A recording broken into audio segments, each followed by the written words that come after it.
Assalamu alaikum grade 4. How are you all? My name is Rida Khalid and I'm your English teacher. Welcome back to my lessons. Students, आज हम बात करने वाले हैं grammar के एक टॉपिक के बारे में जिसका नाम है कॉन्ट्रैक्शंस. हम कॉन्ट्रैक्शंस के बारे में बहुत दफा पहले पढ़ चुके हैं. आज हमने कॉन्ट्रैक्शन को ग्रामर में एज अ टॉपिक डिस्कस करना है और देखना है कि ग्रामर को हम अपनी राइटिंग में कैसे यूज कर सकते हैं. तो आइए आज के लेसन को स्टार्ट करते हैं. जल्दी से अपनी step by step English grammar की बुक को निकाल लें. हाँ जी, तो ग्रेड 4 ये जो टॉपिक है कॉन्ट्रैक्शंस का, ये हम रोज हर जगह हर दफा राइटिंग में यूज करते हैं. आज मैं आपको बताने वाली हूँ कि कौन सी कॉन्ट्रैक्शन किस वर्ड की होती है और वर्ड से कॉन्ट्रैक्शन कैसे बनाते हैं, कॉन्ट्रैक्शन से वर्ड्स कैसे बनाते हैं. तो आज हमने ये काम सीखना है. आज का लेसन बहुत ही इंटरेस्टिंग है, छोटा सा है, मजेदार सा है. जल्दी से इसको कर लेते हैं. सबसे पहले तो मैं आपको बताऊं, लेसन नंबर 14 हम कर रहे हैं जिसका नाम है contraction, step by step English grammar book के अंदर से. सबसे पहले कॉन्ट्रैक्शन की डेफिनेशन लिखी हुई है, आपकी बुक पे भी ये लिखी है बबल के अंदर. Contractions are shorten form of words. लफ्जों की छोटी जो फॉर्म होती है, छोटी की गई फॉर्म, ठीक है, शॉर्टन फॉर्म जो क्या होती है उसको कहते हैं contraction.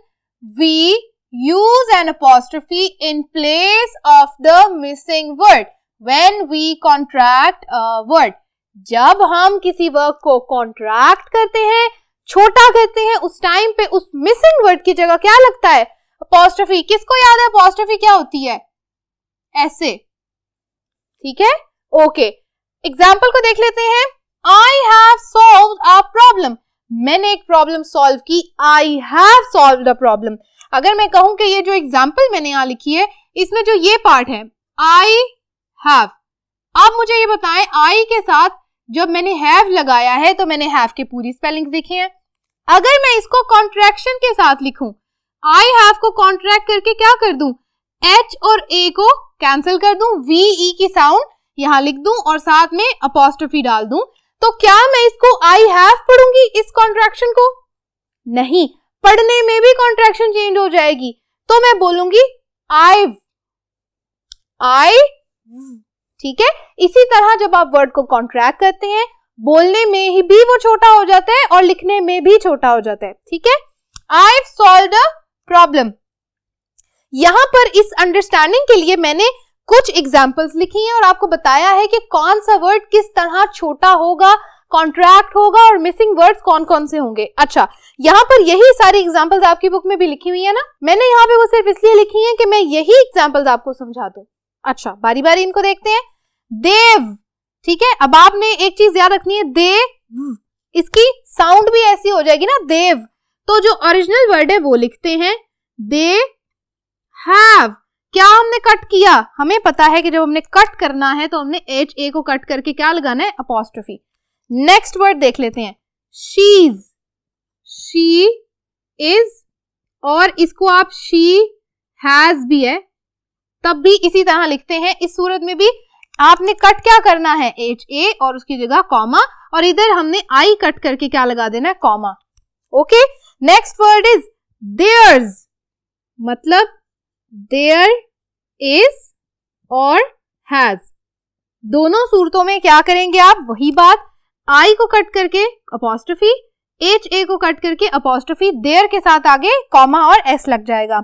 Next, can't, CANNOT, can not. अब इस वर्ड को हमने जब लिखना है तो NO, नो को हमने कर देना है कॉन्ट्रैक्ट, मिसिंग, और उसकी जगह आ जाएगा apostrophe. Okay. Next word is shan't. इसको पढ़ते हैं शांट, लेकिन ये वर्ड होता है shall not. I shall not go to the party. तो आप इसको कहते हैं शैल नॉट की जगह फिर हमने क्या चेंज करना है? NO और उसकी जगह apostrophe. Very good. Next is couldn't. The word is couldn't. The real word क्या है? could not. सेम NO की जगह कॉमा. Next, weave. इसको पढ़ेंगे weave. We have नहीं, weave. We have. जब हमने have को कॉन्ट्रैक्ट करना है तो क्या लगाना है? HA को कट करके apostrophe. Next, who'd. इसको पढ़ेंगे who'd. ठीक है, इसका मतलब होता है who would. अब जो ओरिजिनल वर्ड है वो लिख लेते हैं, who would। अब ये बात बहुत गौर से देखने वाली है, याद रखनी है ये बात आपने, आपको कोई नहीं बताएगा, ये आपने खुद याद रखनी है। जो वर्ड है who, ये एज इट इज रहेगा, जो would का वर्ड है ये सारा का सारा कट हो जाएगा। ठीक है, कैसे कट होगा, इस पूरे वर्ड के अंदर हमने कट कर देने हैं WOUL और उसकी जगह क्या लगा देना है, अपॉस्ट्रोफी। would, should, ये दोनों जो वर्ड्स हैं और इवन could, इन वर्ड्स के लिए हमने हमेशा क्या लगाना है, जो शुरू के सारे लेटर्स इनको खत्म करके सिर्फ डी यूज करना है। Okay, last word you would. आप जी यू वुड को देख लेते हैं, यूड, यू वुड, कौन बताएगा अब क्या करना है, समझ आ गई है ना सबको? हाँ जी, WOU को कर देना है कट और उसकी जगह अपॉस्ट्रोफी। यहां तक सबको समझ आ गई है कि शॉर्ट फॉर्म्स जब बनाते हैं, कॉन्ट्रैक्शंस जब बनाते हैं तो कैसे लिखना है। एक और बात मैं आपको बताती चलूं बच्चों, आपने एक चीज देखनी है कि आपने हमेशा जब कॉन्ट्रैक्शन बनानी है तो सिर्फ ओ कैंसिल करना है, एन रहने देना है। ठीक है, एन भी लिखेंगे हम, ओ को कर देंगे कैंसिल, ओ कैंसिल, एन लिख देंगे। समझ आ गई? नॉट वाले जब वर्ड्स बनाने हैं, इजंट, इज नॉट को भी जब लिखना है तो हमने IS लिख के एन लिखना है, ओ कैंसिल कर देना है, अपॉस्ट्रोफी लगानी है, टी लिख देना है, इजंट। यहां तक सबको ये बातें समझ आ गई? Very good. अब हम करने जा रहे हैं इससे रिलेटेड जो प्रैक्टिस एक्सरसाइजेस दी गई है ना वो, ताकि हमें वहां से पता चले कि हमने जो भी सीखा है क्या हमें आ गया या नहीं। तो आइए उन एक्सरसाइजेस को सॉल्व करते हैं। प्रैक्टिस एक्सरसाइज ए कहती है right the contracted forms of the underline words. ये जो वर्ड्स यहाँ अंडरलाइन हुए हैं ना यहां तक, इन सब वर्ड्स को कैसे लिखना है, कॉन्ट्रैक्ट करके। अब ये काम तो बड़ा आसान है, हमने अभी सीखा है। सबसे पहला वर्ड है डू नॉट। हमें पता चलता है कि हमने सिर्फ ओ कैंसिल करना है, ओ की जगह लिखना है अपॉस्ट्रोफी, तो वर्ड हम यहां आगे लिख लेते हैं don't. Next word, he can not go to the movie because he has not finished his homework. अच्छा, कैन नॉट क्या चेंज करेंगे, एन और ओ, और क्या लगा देंगे, अपॉस्ट्रोफी। तो वर्ड हम लिखते हैं कांट। एक और वर्ड अभी हमने लिखना है हैज नॉट, तो ओ को कर देंगे कैंसिल और लगा देंगे अपॉस्ट्रोफी, तो वर्ड बन जाएगा हैजंट। पढ़ने में भी बताया था ना, वर्ड छोटा हो जाएगा तो कहेंगे hasn't. Mary does not have any money to buy a present. Does not, O cancel कर देंगे, क्या वर्ड बन जाएगा, हाँ जी, डजंट। समझ आ गई? शाबाश। I will lend you my notes but please do not forget to bring them back tomorrow. I will, अब ये तो एक नई चीज हम सीखने लगे हैं, जल्दी से इधर देखो। विल और शेल की जब भी बात होगी तो हमने क्या करना है, WI को कैंसिल कर देना, only we will use 2L। जो 2L होते हैं ना हमने सिर्फ वो यूज करने हैं, उसको हम जोड़ देंगे I के साथ और दरमियान मिला देंगे अपॉस्ट्रोफी। हम लगाते हैं I apostrophe LL, I'll do not, हमें ये तो पता है हमने क्या करना है, ओ कैंसिल करके अपॉस्ट्रोफी, तो हम कहते हैं इसको पढ़ेंगे don't. Next, it is dark now. It is में क्या करना है, आई कैंसिल करके अपॉस्ट्रोफी, तो हम कहते हैं it's dark now, let's cancel the programme. अब जी लेट्स के अंदर भी हमने क्या करना है, apostrophe and comma you cancel कर देना है, लेट्स।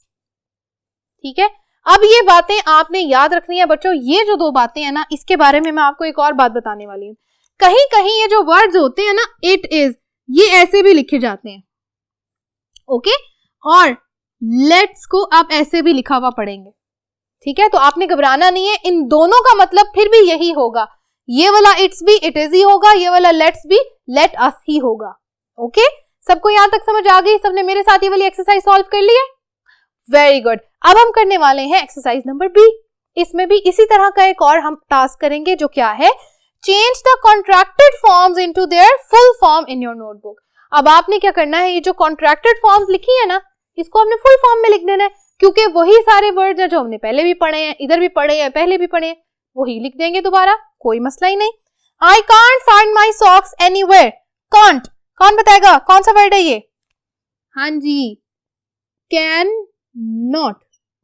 ठीक है, हमें ये पता है कि ये ओ जो है ये एन के साथ लाइक नॉट लिखा हुआ है, तो हम अपॉस्ट्रोफी को जब खत्म करेंगे तो हमें पता है कि किसको खत्म करके अपॉस्ट्रोफी लगाते हैं, NO को। तो ये बात सबको समझ आ गई?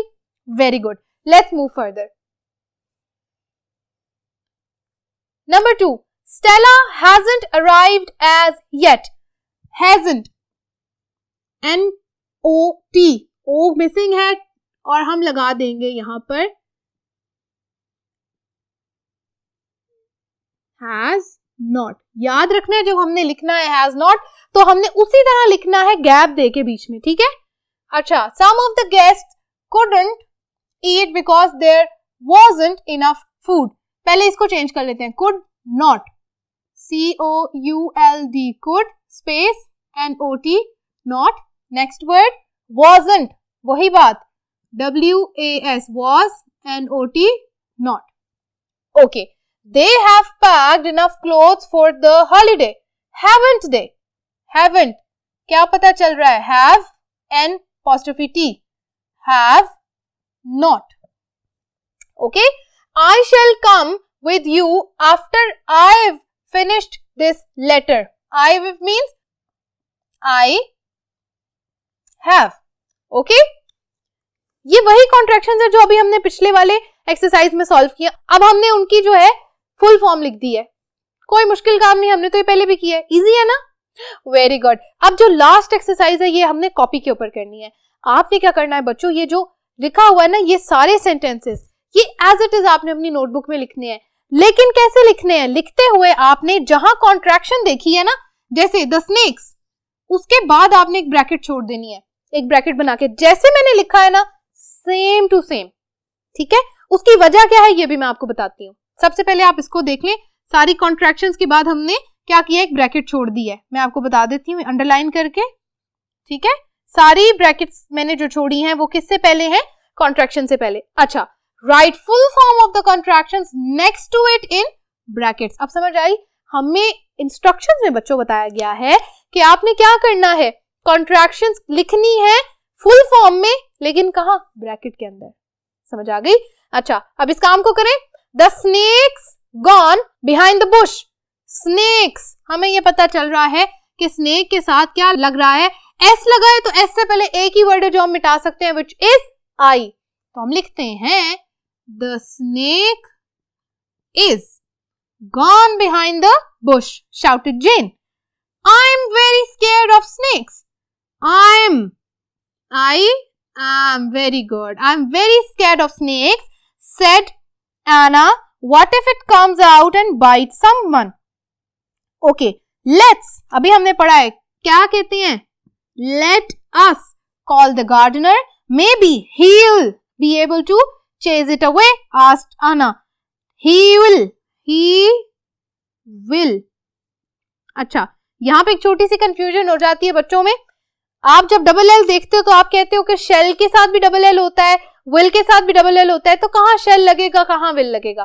तो ये आपको याद रखना चाहिए कि शेल जो है वो सिंगुलर्स के साथ लगता है, और इसी तरह विल कहाँ लगता है? विल लगता है प्लूरल्स के साथ और दे के साथ, यू के साथ एंड आई के साथ। ऑलराइट, ये बात आपने याद रखनी है ग्रामर की। तो कंफ्यूज नहीं होना कि डबल एल देख के पता नहीं चल रहा, डब्ल्यू तो नहीं लिखा हुआ, ये बिल्कुल कंफ्यूजन नहीं आपने लेनी है। आपको पता है कि ही है तो हम साथ क्या लगाएंगे? ही विल और ही शेल, ठीक है? अच्छा जी, let's move further. Do you think it'll dash be there till we find the gardener? asked Anna. It will. All right, next. But that's the only thing I can think of at the moment, said Jane. Jane ने कहा that is the only thing I can think of at the moment. जेन ने कहा कि मुझे इस time सिर्फ यही समझ आ रहा है कि हम गार्डनर को बुला के लाएं और वो इस स्नेक को यहाँ से चेज अवे कर दे, भगा दे। यहाँ तक सबको कॉन्ट्रैक्शंस की समझ आ गई है? सबने मेरे साथ कॉन्ट्रैक्शंस लिख भी ली नोटबुक के ऊपर?